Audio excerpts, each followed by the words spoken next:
is there a bus blocking my house? It's the Altima, baby. Good afternoon, everybody. Morning, evening, whatever time it is for you. We're in the Altima today, which is weird, especially because I'm back in New Jersey. And if you recall, me being in Jersey, and I'm not exactly close to home. I can't just run home and get my Corvette now. Well, I'm gonna tell you why I'm driving the Altima in New Jersey, and I drove it here instead of the Corvette. Long story short, oh God, long story short, the Corvette's broken.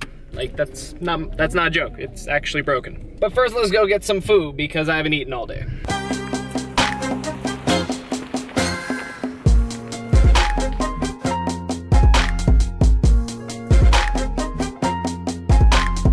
By far the funniest thing about driving out of my house is I go 50 feet down the road and I'm in New York now. Oop, we got a C5 inbound. Check this out, here it comes. C5, woo! Oh yeah. I must say, every single time I see a C5 go down the road, the thought in my head of, hey, you know, you should get a C5 and trade up the C4. It always comes into head. And the one thing that I always love about C5s that C4s don't have is the key is on the dash. Instead of the key being on the column, they put it like on the dash right there, which I think is pretty cool. Also, they're getting much cheaper now. It's an LS car. It's a better platform to do any kind of modification on. I also have no sentimental attachment to that at all. So we could beat the living crap out of it and mod it to hell, and I wouldn't feel guilty or feel like I'm ruining the car. And more importantly, man, an LS motor is more reliable than an LT motor, like by any stretch it means. I'm not talking about the new LTs, I'm talking about the old ones, like the one that's in my C4. So I've definitely thought of it more than once. But will I do it? Will I pull the trigger? That, you're gonna have to stick around to find out. Because like I said, I've been considering it a lot more recently.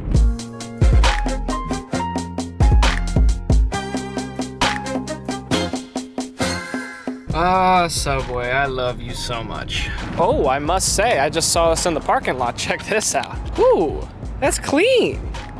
That's really nice. Got headlight accents and everything. Oh, that looks good. So I got my sandwich, I'm good to go. I'm still missing one thing though. Bam! I know, I usually get NOS when I'm getting energy drinks or whatnot, but recently I've been trying to cut down on some of the sugar I've been having simply because NOS has a lot of sugar. Like, I didn't even realize it. I guess I just never read the packaging. But NOS really has a lot of sugar. And since I'm known to have more than one can of NOS a day, you know, like 1, 2, and you know, I've even had 4 before. Not a good thing. I decided for now on, I think I'm just gonna try and get the sugar-free energy drinks or the 0-calorie energy drinks because, you know, they're not as harmful to the system. so sorry, rest in peace, NOS. All this is just for 1 month. Monthly. 1 month. I'll make a run every time I get a YouTube check. So I'm going to now narrate the rest of this vlog because that will make the most sense story-wise. Let me turn off all these fans so you can hear me. It's so much quieter in here now. So the title of this video is probably something along the lines of "My Corvette broke" or something along those, whatever. But the car is basically broken now. Okay, it's not 100% broken. The car is really, like, it drives fine, but there's something internally broken that if I don't fix now or very, very soon, one, I won't be able to race on the 6th in Cecil County, whatever that thing is. The car drives fine, but there's something internally wrong that I haven't talked about on here, so we gotta go back a couple days before the Wanna Go Fast event in order for me to tell the story correctly. By the way, what do you want, world? I never said. Phone, stop ringing. Long story short, I wasn't supposed to race that car. Let's go back to Friday.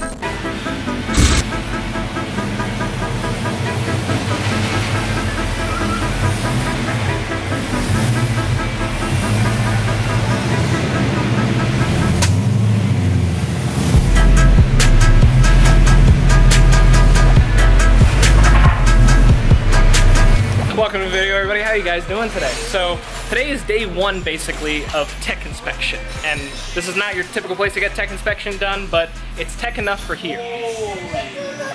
Oh, are you? What's up?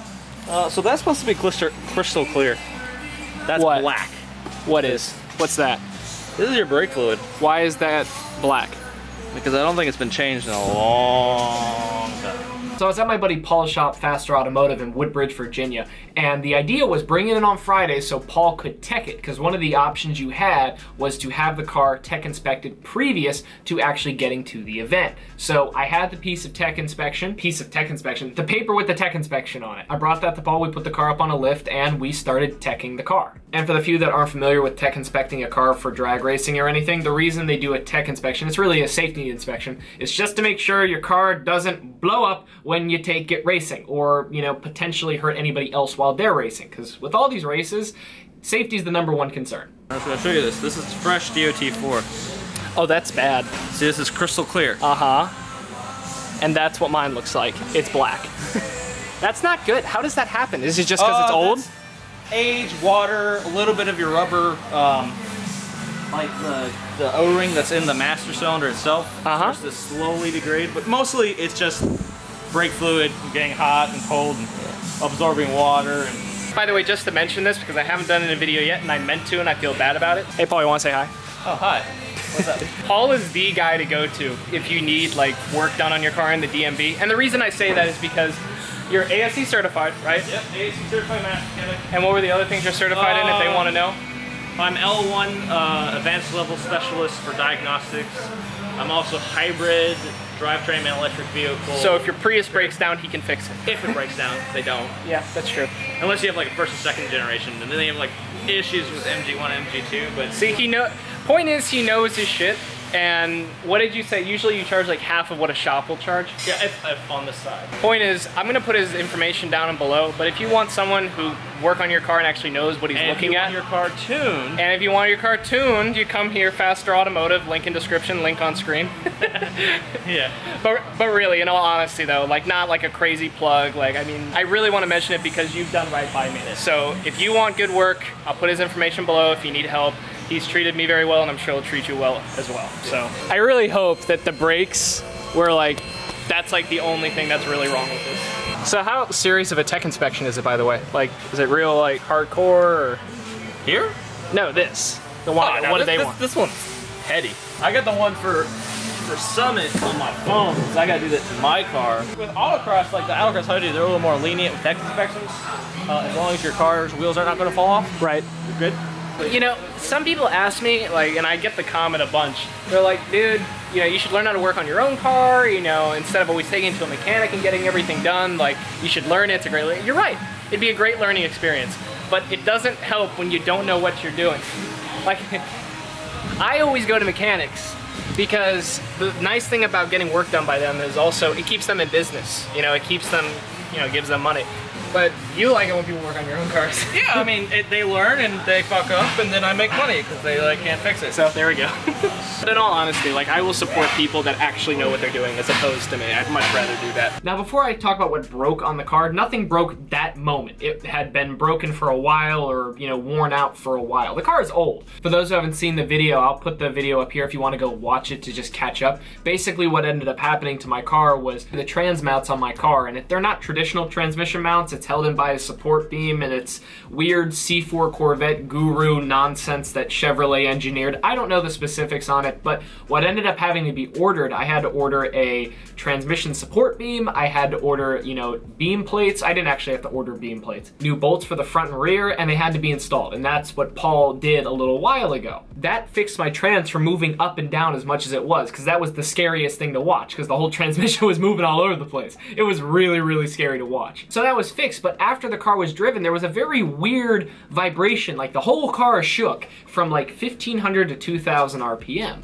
And we didn't know why. I thought, oh, maybe something didn't get tightened down or aligned, and I took it back to Paul and he looked at it, he adjusted something. I'll put that video up on the screen. The Corvette shot flames in that video. That's a good one, go watch it.